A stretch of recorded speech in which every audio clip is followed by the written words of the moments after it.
Hello everyone, it's been a while since I've done a book haul. Actually, I probably should have cleaned my glasses first. Can't see out of them, they're so dirty. Anyway, yeah, it's been like 9 or 10 months. I just kind of got behind doing them because I was just buying so many. So I'm not going to show you all the books I've bought the past 9 or 10 months because it's been literally hundreds of books and it would take forever. So I'm just going to show you some of the books that I have purchased over the past many months. I'm going to start first. I did buy some books on my little Kindle. So I've had this Kindle, oh God, my husband bought it for Christmas like over 10 years ago, and I should probably update it. I know they're much easier to read. Like this one is very hard. I have to read this in the shade. You can't do it in bright light. I know the newer ones have that, was it called Paperwhite, where it's easier to read in that. But I mean, it works. So anyway, let me know if you do have a newer Kindle and some of the advantages and that of it. Maybe I'll get a new one, but I don't know. I prefer, there's so many advantages to the Kindle. The books are cheaper, takes up much less space. I mean, I got 2 rooms full of books now. I am officially a library. And, but, oh geez, there's just nothing like a physical book.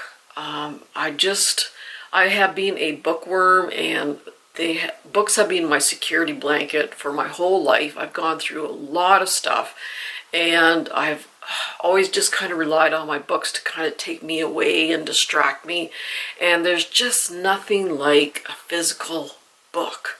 So yeah, the Kindle's good. It has its advantages. I hate when I run out of battery and then I'm at a good part in the book. Okay, I gotta charge it up. And I mean, yeah, you can read at night better, but I mean, with a physical book, I just have a little night light, and I don't know, there's advantages and disadvantages to both, but ultimately I just love a physical book. Hanging on to a physical book, turning the pages, making my little bookmarks, closing the book up and seeing how far I've gotten, and there's nothing like it. So anywho, I did, so what happened is my husband is a contractor, so sometimes these companies, if you buy so much product from them, they give you these little rewards. So he managed to get a $200 Amazon gift card, and which he gave to me. And of course I spent it on books. Yeah, big surprise there. So yeah, I had $200 to spend on books. So I did get some and put it on my Kindle. So I'm really trying to buy more books on Kindle because I'm just running out of room at this point. So the first one I did purchase was called, okay,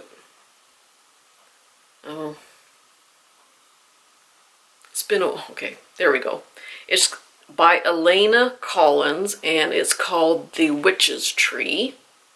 Oops, going to be a big glare from my light. So this is called The Witch's Tree. So this is a dual timeline, and in present day, there's a woman, Selena, whose relationship has ended, and she kind of wants to get back on track, and she goes to this Somerset village and stays in this small house. And then the other time period is 1682, and Grace is a young woman who wants a husband and her family, and she learns from her grandmother like the healing arts and that sort of thing. And then she gets involved in like the witch hunts of the time. So yes, whoops, I love history. That light's, sorry, it's kind of dark in this room, so I had to put the ring light on, but yeah, it's causing a major glare. So that's The Witch's Tree by Elena Collins. Alrighty, and now most of these books, I think the cheapest one was like $1.25, and the rest were like under $4. So the next one is The House, get back there, The House of Lost Wives. Come on. By Rebecca Hardy. How come you're... Oh, why is it doing that? It's been a while since I fiddled with this, obviously. Come on. There we go. The House of Lost Wives by Rebecca Hardy. And this takes place in 1830. I just made some little notes here. So this family, a girl, her older sister is sold into marriage to this older gentleman, and then about a year later she ends up dying. So her family sends Lizzie, who's her younger sister, in her place, and she gets there and she realizes that this gentleman that she's marrying, she is his fifth wife, and there's been some kind of odd circumstances regarding the other marriages and that sort of thing. So yeah, I love history. I love Gothic mysteries, and I don't mind a little bit of romance splashed in there. But yeah, just Gothic, creepy kind of stories and that. And then the next book that I got on my Kindle was The Lady of the Lock, and this is by Elena Collins. I haven't read any of hers. She does the dual timelines also, like Barbara Erskine and Kate Morton. Oh, there we go. The Lady of the Lock. And yeah, this one was like $1.25. So this takes place in 1307 in Scotland. It's also a dual timeline. And there is a kitchen maid called Angus, and she gets sent to this other manor, and this is during the time period when Scotland is fighting for independence from England.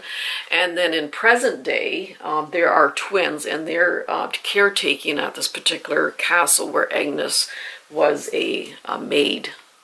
And then the last book, okay,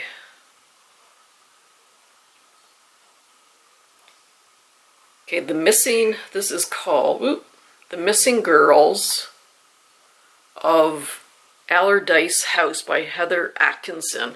I think there's 3 or 4 books in this particular series. So this takes place in Edinburgh in 1880. In present day, oh sorry, no, it's not present day, it's not a dual timeline. Can't read my writing. So this young girl, her parents die, so she goes to live with her aunt and uncle, who basically want to sell her off quite quickly. But they also want to take her inheritance from when her parents had died. And then there's a serial killer around Edinburgh, and her cousin is a suspect. And yeah, a lot of family drama going on with this particular one. So those are the books that I got on my Kindle. And yes, I know I should. It's so much cheaper. So yeah, I got quite a few books on my Kindle here that I still have to get to, but yeah, one of these times. So those are some of the books that I bought with that gift card, and the rest of the books I bought with my gift card. So I got 4 Kindle books and then 9 physical books. And so this one's called The Parlor Game by Jennifer Renshaw. And so Ivy, it takes place in London in 1873. So yeah, London, Ireland, Scotland, Wales, wherever. I just eat that stuff up, especially in the past, like the history. So Ivy Granger is an amateur botanist. She's plagued by disturbing dreams and faceless whispers. She's misunderstood by her father. So she's threatened with the asylum and or marry a man she just does not like. But a stranger at her mother's funeral reveals Ivy's world has been a lie and she could have a different life. And then it's a lot about spiritualism and that sort of thing. So yeah, and I just love the color. The cover is kind of that sepia toned. And then this one, my heart went kind of pitter-patter at the cover. Just love that. And this is called The Herbalist. And so Edna Martin has a perfect life in New York, a career, successful fiance, great apartment, but when all comes crashing down, she abandons her whole life and moves to a village in England for something new. Or would it turn out that something ancient has been searching for her all along? So look at that cover. Oh, so beautiful. And then I did get The European Travel for the Monstrous Gentlewoman by Theodora Goss. And then this is the second book in the series. This is the third book, The Sinister Mystery of the Mesmerizing Girls. So the first book, what was it called? The Alchemist's Daughter. No, not The Alchemist's Daughter. Oh, what was it called? Oh, I can't remember. Oh yeah, The Strange Case of the Alchemist's Daughter. So I was half right. So yeah, I really enjoyed that one. This second book is like 700 pages. Now I read reviews that they didn't feel that it should have been like quite 700 pages. Anyway, and this one's a bit shorter. So yeah, I really enjoyed the first one. And I've been eyeing these two, and I finally got my hands on them. And then these are two books in a series. Now, I don't know if there's a third book coming out or not. I believe the first one is The Raven Spell, and then the second one's The Raven Song by Luann Smith. And after a nearly fatal blow to the skull, traumatized private detective Ian Cameron is found dazed and confused on a muddy riverbank in Victorian London. To retrieve his lost memories, Ian demands answers from Edwina and Mary Blackwood, sister witches with a murky past. So yes, yeah, I do like kind of witchy books. And these two books really sounded fascinating. They've gotten very good reviews. And this is by Ambrose Perry, but this is like a husband and wife team who write this. The Ways of All the Flesh and the Art of Dying. So I haven't even read them yet, but I would like to collect them all because now I'm a retired nurse, but I'm just fascinated by medicine from the past and that sort of thing. So yeah, this takes place in Edinburgh in 1847. I believe it's a young medical student. Edinburgh, young women are being discovered across the old town, having suffered gruesome ends, and then in Newtown, medical student Will Raven is about to start his apprenticeship with the brilliant and renowned Dr. Simpson. So yeah, I love that kind of stuff, the medical history in general, Edinburgh in 1850. I have a feeling I'm just going to love those. And then this is A Fatal Illusion. This is the 11th book in the Lady Darby mystery series. So I'm just starting, hopefully this month I'm starting the third book. But yeah, I've collected them all because I just love this series. It's just so good. Alrighty, and then so that's it for the Amazon one. So I did read the first book in this series by Richard Osman, The Thursday Night Murder Club. Book Outlet had these on for a really good price, so I nabbed the second book, The Man Who Died Twice, and the third book is The Bullet That Missed. So these are kind of like cozy mysteries involving all these retired people who live in this kind of retirement community. And, oh, sorry, this is my last, I had this book. This is from my Amazon haul. The Asylum by Karen Coles. And a really neat cover there. So, Maud has been at Angleton Lunatic Asylum for 5 years. She's not sure how she came to be there and knows nothing beyond its four walls. Hysterical, distressed, and untrustworthy, she is badly unstable and prone to violence, or so she has been told. So a new doctor comes and he's experimenting with a new practice, medical hypnosis. So he figures she's a good case because she doesn't remember anything from her past. But when he delves deeper into her past, it becomes clear that confinement and high doses are there to keep her secret. So yeah, this one sounds really, really good. Alrighty, and then, from Amazon I did buy these kind of highlighting stickers. If I see a really good quote, I have those thicker ones, but they're really short, and I just kind of tab it. But these ones have different lengths, so they have these shorter lengths, but they're just enough to cover one line. And then these ones are much longer. But yeah, I do use these quite a bit. Alrighty, and this is Immortality, a Love Story by Dana Schwartz. This is a second book in a duology. The first book was Anatomy, a Love Story. So this takes place in Edinburgh, Scotland, where a young woman wants to become a doctor, but it's not allowed, only men are allowed.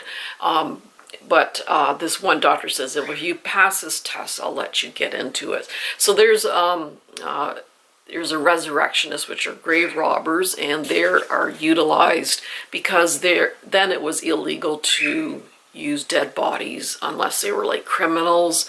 But there's a shortage of dead bodies for the medical students to study, so she tries to get these medical students to get these bodies for her so she can pass the exam.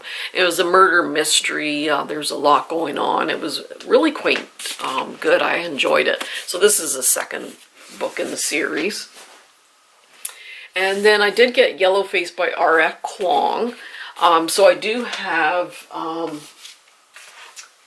Babel, which I still have to read one of these times. I would like to read it this summer. But this one is, these two authors know each other, acquaintances, and the one is quite jealous of the other's success. And the one who's very successful ends up dying, and she steals her manuscript and uses it for herself. And it's about the racism and that in the book community and that sort of thing. So yeah, it's supposed to be very, very good. Alrighty, this is The Clockwork Girl by Anna Mazzola. Beautiful cover. And this takes place in Paris, 1750. It follows a chambermaid, Madeline, who arrives at the home of the city's celebrated clockmaker and her clever, unworldly daughter. Madeline is hiding a secret past and a dangerous purpose to discover the truth of the clockmaker's experiments. So children are vanishing from the Parisian streets, and rumors are swirling that the clockmaker's creations are more than that they seem. And then this is a new book by Rebecca Ross, The Divine Rivals. I do have an Enchanted River. I have those two books that I want to get to. But I've heard very good things about this particular book. Two young rival journalists find love through a magical connection. They must face the depths of hell in a war between gods to seal their fate forever. So it's a kind of magical realism. And then Olive V. Blake, One for My Enemy. I do have, just a second. Gotta remember what it's called. Oh, the Atlas 6 and the Atlas Paradox. I have of hers. So yeah, this is the inside here. So in modern day Manhattan, where we lay our scene, two rival witch families fight to maintain control of their respective criminal empires. And then I did pick this up in Indigo, actually. This is a writer, I think she's from Toronto, Liselle Samberry, and this is Delicious Monsters. And Daisy sees dead people, something impossible to forget in bustling ghost-packed Toronto. She usually manages to deal with her unwanted ability. So her mother inherits a secluded mansion in northern Ontario, and she jumps at the chance to go. But yeah, there's things going on at the house, I guess. And this is The Nurse's Secret. And yeah, anything with nurses in it in the past, I'm all for it. And so this young woman is kind of a criminal on the street. She lives in a slums of 1880s New York. And she's fleeing the police, and she ends up at this hospital. And then she kind of disguises herself as a nursing student. And yeah, sounded good to me. This is The Blue Salt Road by Joanne Harris. And look at that cover, the silver foil. Oh, just absolutely beautiful. Now this one, yeah, most of these now I've gotten off Book Outlet. They always have very good sales. So they have just really beautiful, beautiful illustrations in here. And I can't remember what this is about. Passion drew him into a new world, and trickery had kept him there. A modern fairy tale of love, loss, and revenge against a powerful background of adventure on the high seas and drama on the land. So yeah, I mean, the cover was absolutely stunning, and yeah, there's just really beautiful illustrations in there. And this is still on Book Outlet. This is Wayward by Amelia Hart, and I just love that cover. Under cover of darkness, Kate flees London for ramshackle Wayward cottage inherited from a great aunt she barely remembers.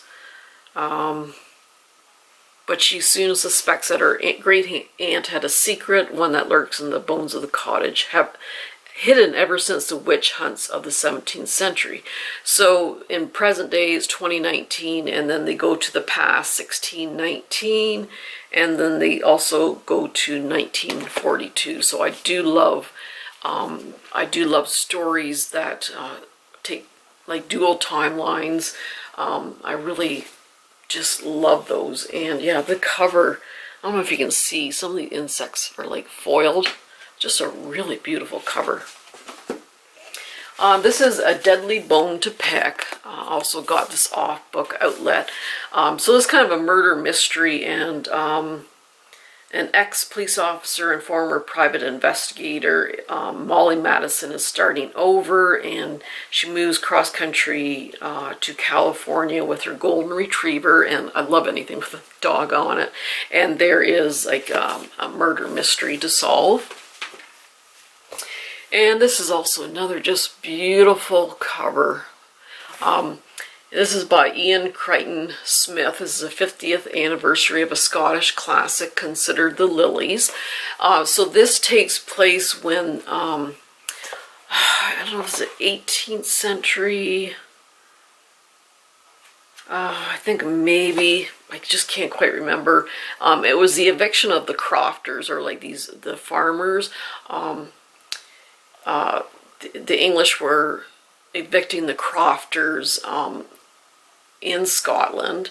It was called the Highland Clearances, and this is following a woman. Oops, a little hot. Okay, sorry about that. It follows a 70-year-old woman who is kicked out of her home after living there most of her life, basically, and what she's gone through. But yeah, interesting. I'll have to read up more about that time period. And then I do have The Stolen Book of Evelyn Aubrey by Serena Burdick.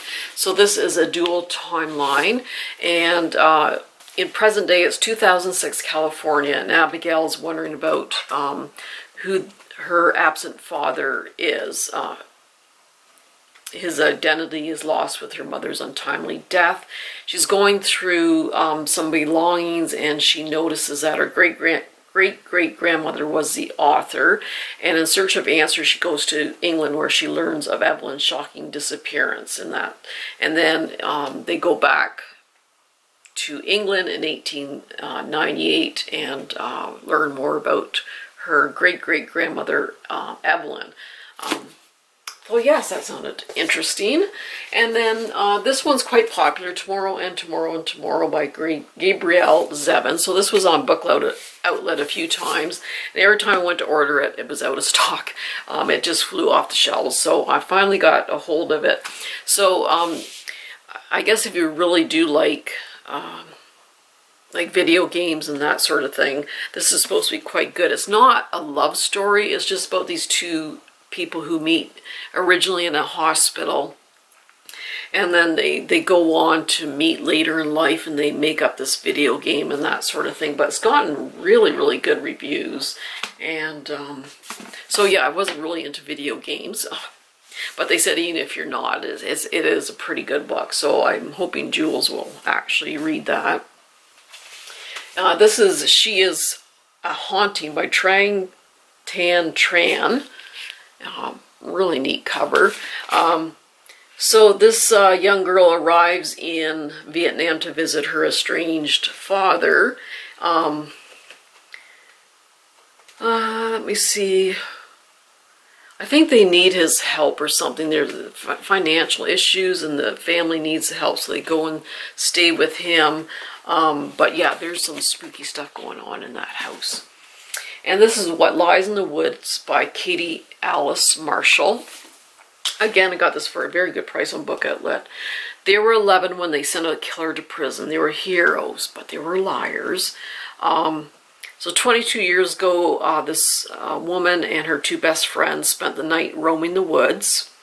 And Naomi was attacked, and she survived. And she lived to identify the man who hurt her. So their testimony put away the serial killer. But I guess they maybe lied about something. And I did get some T. Kingfisher books off Book Outlet. I did read Nettle and Bone. It was kind of like a dark fairy tale. So I did get A House with Good Bones, The Hollow Places, The Twisted Ones, and What Moves the Dead. So this one particular book, A House with Good Bones, is supposed to be based on an Edgar Allan short story. So I did get these off Book Outlet for like $7. This was a few months ago. This is Edgar Allan Poe collection, and this is Murder Mayhem short stories, gothic fantasy. And yeah, look at the covers. Just beautiful. And they even have sprayed edges. I love sprayed edges. I wish every book had a sprayed edge. But this book is The House with Good Bones.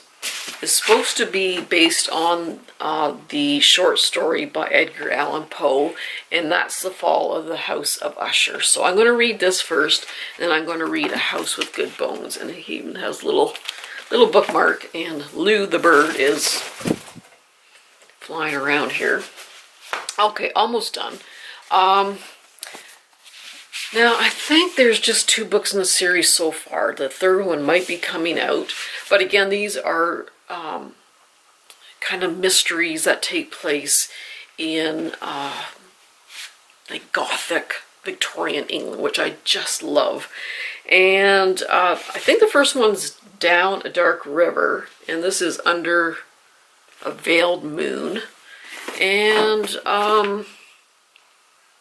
Inspector Michael Corvin investigates a string of vicious murders that has rocked Victorian London's upper crust. So London, 1878. And it follows this inspector. And yeah, some really good Victorian murder mysteries. And this is Belladonna. This is a YA story by Adeline Grace. And yeah, it just has these beautiful end pages. And orphaned as a baby, 19-year-old Signa has been raised by a string of guardians, each more interested in her wealth and her well-being. Yeah, and there's a murder also. Someone was poisoned in that. So yeah, she investigates the murder. And this is Hester. And this is by Lori Lico Albanez. So Isabel is a young seamstress carrying generations of secrets when she set sail from Scotland in the early 1800s with her husband Edward. He's an apothecary who has fallen under the spell of opium. He has piled up debts, forcing them to flee Scotland for a fresh start in the New World. But only days after they arrive, Edward abruptly joins a departing ship, and she's left alone, penniless and alone in a strange country. So yes, sounds so good. And this is The Yellow House by Patricia Falvey. So this is takes place in Ireland. This day, her family is celebrating the fact that 100 years ago to this day, this girl's great-grandfather had won their house from a very wealthy family in a card game. But yeah, a lot of personal tragedies happen, secrets pop up, and it's just sort of, I'm assuming like a kind of a family drama. And this is No Two Persons by Erica Baumeister. So this woman writes this book. One book, 9 readers, 10 changed lives. So she writes this book, and then they follow the lives of these 9 readers and how that book has kind of changed their life. Then I got this cute little cozy mystery, Steeped to Death, and this is the first book in the Witch's Brew mystery. So yeah, sometimes I get these really heavy books that are can be quite emotional and that, and I just need to sort of just chill out. So I got this cute little murder mystery. So Phoebe, beloved Aunt Eudora, sorry, don't know where he got that from, has a taste for adventure and a knack for making magical teas, and it's rumored that she might be a witch. So she passes away and she leaves everything to her niece, her mansion, her bookshop, tea store, and one very chubby cat. Okay, Lou. He sees himself in the mirror. And then there's like a murder mystery and that sort of thing. So, and then this is Tinder. So I got this off Book Outlet, and it has nothing to do with the dating website, by Sally Gardner, and this is an illustrated book. So wounded in battle, Otto defies death and finds himself on a journey to a realm of dark magic and mystery. He meets a Sapphire, brave of heart and pure of spirit, and learns the powers of the tinderbox and the secret of the wolves. So it's like okay, my camera can't take anymore. Anyway, I did get The House Across the Lake by Riley Sager. Kind of mixed reviews about this, but I did like some of his other books. I was very surprised to find this on Book Outlet. It was during their $8.50 sale. This is Trust of the Emerald Sea by Brandon Sanderson. Look at the inside. So yeah, very excited to see that one. Jennifer McMahon, The Children on the Hill. Looked like a really fascinating one.